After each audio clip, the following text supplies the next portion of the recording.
আসসালামু আলাইকুম। It is global লিমিটেডের পক্ষ থেকে আপনাদের স্বাগতম জানাচ্ছি। আমি জয়া, জুনিয়র কাউন্সিলর। আজকে আমরা কিছু কোশ্চেন অ্যান্ড অ্যান্সার সেশনের আয়োজন করেছি। আমাদের সাথে আছেন UK and USA visa expert mister Babu. So ভাইয়া, how are you? I am fine. আপনি কেমন আছেন? আলহামদুলিল্লাহ। তো ভাই, আমরা প্রতিনিয়ত স্টুডেন্টের কাছ থেকে কিছু কোশ্চেন পেয়ে থাকি। তো আজকে আমরা কিছু কোশ্চেন অ্যারেঞ্জ করেছি, যদি কাইন্ডলি সেগুলি অ্যান্সারটা দিই। ডেফিনেটলি। আচ্ছা, তো ভাই আজকে আমরা কিছু ইউএসএ নিয়ে কোশ্চেন করব। তো আমার ফার্স্ট কোশ্চেন, একটা স্টুডেন্ট ইউএসএতে যেতে চাইলে সে কোন কোন ইউনিভার্সিটিতে বা কয়টা ইউনিভার্সিটিতে সে অ্যাপ্লাই করা উচিত বলে আপনার মনে হয়? অ্যাকচুয়ালি ইট ডিপেন্ডস স্টুডেন্টের প্রোফাইলের উপর। নর্মালি একটা স্টুডেন্টের অ্যাটলিস্ট দুইটা ইউনিভার্সিটিতে অ্যাপ্লাই করা উচিত। কারণ অনেক সময় হয় কি যে একটা ইউনিভার্সিটিতে আপনি অ্যাপ্লাই করলেন, বাট আপনি অ্যাডমিশনের জন্য ওয়েটও করলেন, সো আপনি হয়তো কোনো না কোনো কারণে অ্যাডমিশন অফার পেলেন না, তাহলে এই যে সময়টা আপনার নষ্ট হবে। সো এই জন্য আমি সাজেস্ট করবো যে অ্যাটলিস্ট দুইটা ইউনিভার্সিটিতে অ্যাপ্লাই করা উচিত। সো আমার সেকেন্ড কোশ্চেন হচ্ছে, স্কলারশিপ কিভাবে পাওয়া যায় বা করণীয় কি? ইউএসএতে বিভিন্ন ধরনের স্কলারশিপ আছে। সো কিছু আছে সেন্ট্রাল ফান্ডিং, কিছু আছে ইউনিভার্সিটির ফান্ডিং। সো ইউনিভার্সিটি যে নিজস্ব ফান্ডিংটা থাকে, এইখান থেকে স্কলারশিপ পেতে হলে আপনাকে অনেক আগে থেকে অ্যাপ্লাই করতে হবে। লাইক ডেডলাইনের আগে থেকে অ্যাপ্লাই করলে স্কলারশিপের জন্য কনসিডার করা হয়। এমবাসি অ্যাপয়েন্টমেন্ট নিয়ে যদি কিছু বলতেন, কারণ অনেক স্টুডেন্টরা কমপ্লেন করতেছে যে তারা ইউএসএ এমবাসি হচ্ছে অ্যাপয়েন্টমেন্ট পাচ্ছে না। আচ্ছা, আমাদের দেশের প্রেক্ষাপটে ইউএস এর এম্বাসির অ্যাপয়েন্টমেন্টের জন্য একটা লং টাইম ওয়েট করতে হয়। এটা অ্যাটলিস্ট এখন 8 মান্থের মতো। সো আপনাকে কি করতে হবে, এটা প্ল্যানিং করে আগাইতে হবে। আপনি যে ইনটেকটা টার্গেট করলেন, আপনাকে তার দুইটা ইনটেক আগে অ্যাপ্লাই করতে হবে। লাইক এখন জানুয়ারি মাস, সো এখন কিন্তু মে ইনটেক ওপেন আছে, বাট আমি যদি মে ইনটেক অ্যাপ্লাই করি, আমি কিন্তু এম্বাসির অ্যাপয়েন্টমেন্ট পাবো না। আমি অ্যাপয়েন্টমেন্ট পাবো সেপ্টেম্বর ইনটেকের জন্য। সো আমাকে কি করতে হবে, আমি যখন অ্যাপ্লাই করব একটা ইনটেক বাদ দিয়ে পরের ইনটেক অ্যাপ্লাই করব, তাহলে আমার অ্যাপয়েন্টমেন্টের ইস্যুটা আর হয়তো থাকবে না। So you need a proper plan. ঠিক আছে। আর ভাইয়া লাস্ট আরেকটা করতে চাই, সেটা হচ্ছে ভাইয়া ভিসা সম্পর্কে যদি কিছু টিপস এন্ড ট্রিক্স যদি শেয়ার করেন। এইটা অ্যাকচুয়ালি টিপস এন্ড ট্রিক্স বলতে এটা হচ্ছে আমি যেটা ইউএসএর স্টুডেন্টদের ক্ষেত্রে বলি, এটা হচ্ছে কনফিডেন্ট থাকাটা।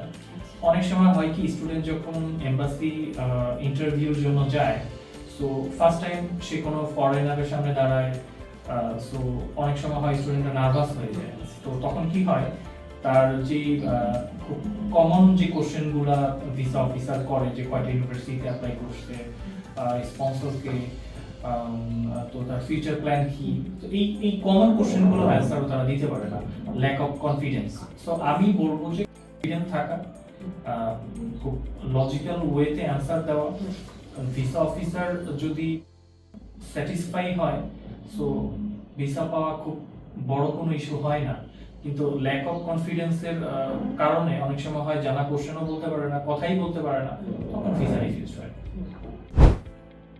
সো ভাইয়া, থ্যাংক ইউ সো মাচ। আমরা ইউএসএ সম্বন্ধে অনেক কিছু জানলাম। এখন যদি ইউকে ব্যাপারে কিছু বলেন, তো ইউকে এর ব্যাপারে আমার ফার্স্ট কোশ্চেন হচ্ছে, ইউকে টিউশন ফিস অনেক বেশি, এই বিষয়টি একটু এক্সপ্লেইন করুন।